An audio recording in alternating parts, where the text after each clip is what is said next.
Hi and welcome back. In this short video, I just wanted to talk a little bit about just how we have to acknowledge the diversity of faculty out there and the faculty experiences on campus and off campus, as many of you are virtual. When we talk about being a faculty member, that can involve a number of different opportunities and duties and roles and expectations. So not everything that I cover in this workshop will maybe hit all of the specifics or uniqueness of who you are as a faculty member. But I'll try to cover as many as possible. So quite obviously, we have full and part-time faculty.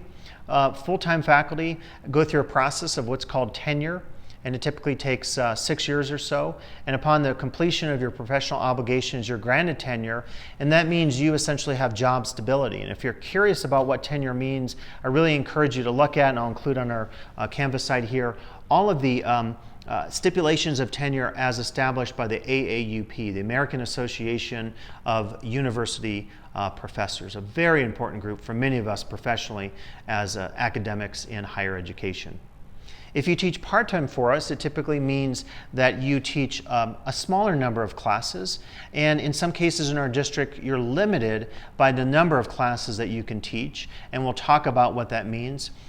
We're having conversation in the district about seniority and things like rehire rights. So we continue to adapt our procedures in terms of hiring and rehiring as we move forward as an institution. So a lot of what I say in these videos sometimes I will have to update as we move along because our contract will change. And I really want to encourage you to get involved and look at the link here of our Faculty Association contract, and I encourage all of you to be dues-paying members of the association. I'll say that very clearly as a long-time dues-paying member and someone who's served 5 years as association president and 6 years on your negotiating team. I believe in advocacy for faculty. I always have over the 20 plus years I've taught here at LTCC, and I'll continue to have that in my new role here as Faculty Chair of Teaching and Learning. So in addition to either being a full or a part-time faculty member, you are hired into obviously a particular discipline. So I was hired into anthropology and sociology. So a lot of your experience as a faculty member really does depend on the discipline that you teach in. And I should say that you're not necessarily teaching in a classroom.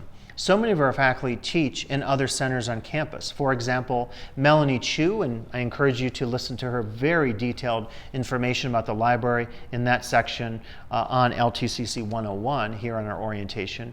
She teaches classes, but she also organizes everything and directs everything in the library and works with all the staff and personnel. She runs our tutoring center, and she brings faculty expertise in a lot of the DE venues that are appropriate. For example, she talks about information literacy and how to develop information and media literacy in DE and online classes and ISP classes. So very important roles that she fulfills as both Director of Library and Learning Services and full-time faculty member. Likewise, our counseling faculty teach classes, a variety of different classes depending on their backgrounds. They also run seminars. They also, of course, counsel our students and work on their educational plans. They develop a pathway towards transfer, towards a new career, towards job enrichment and a new skill that will maybe get our students some salary advancement or professional advancement. So counseling faculty also are full-time faculty and teach in different capacities, and sometimes their load is geared more at areas of college governance. If someone in counseling is in charge of transfer, if they're the transfer center director, they have to work on a lot of things like articulation and making sure that when a new class is written by one of our full-time classroom faculty members, that class can articulate with a UC and a CSU such that it counts as a student transfers and wants to receive credit so that he or she doesn't have to retake that class at the UC or CSU. So there's a huge amount of diversity in terms of our faculty there. There's also diversity in terms of our faculty in terms of their contracts. Some faculty teach on a 177-day contract. Other faculty, and that was, by the way, my traditional contract, I'm now on a 200-day contract because of my new duties, and I'm doing a lot of work in the summer. Some of our faculty who teach on a 177-day contract maybe work a majority or part of their load rather during the summer because their classes make sense to be offered during the summer. Clinton Culp's example in wilderness. Mark Davis, our new faculty hire in 2019 in culinary arts and hospitality management. Kata Goralski in world languages. They have a lot of their load dedicated to the summer. Some faculty are quite different, and their load starts in the fall, they teach in winter, and end in the spring. If you're full or part-time faculty, you have a lot of choices whether you want to teach for us in the summer. There are restrictions, as I said, with part-time faculty teaching during the year, contractual restrictions on how many classes you can teach. But in the summer, you can teach as many classes as are available to you, and there's no limit on your load. If you're a full-time faculty member and you teach in the summer, you are actually paid at the part-time rate. You're not paid at a pro rata rate of your salary. So those are good things to know as well if you plan to teach for us in the summer. And then, of course, diversity of faculty also includes all of the different disciplines that we teach in. Even though we share commitments to higher education and we all teach in the community college, the experience of how I teach a class in anthropology or sociology and how Christina Tomaleo or J.D. Dirk, John Durk, teach in political science, history, and psychology.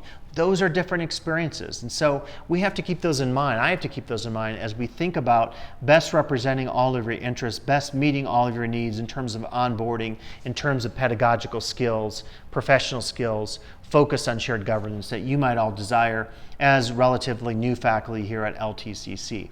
And then, of course, we all have different experiences because we're all different personalities. I teach a class different than you do, and as a result of that, I can't assume that all of you have the same experience that I do when I teach a class.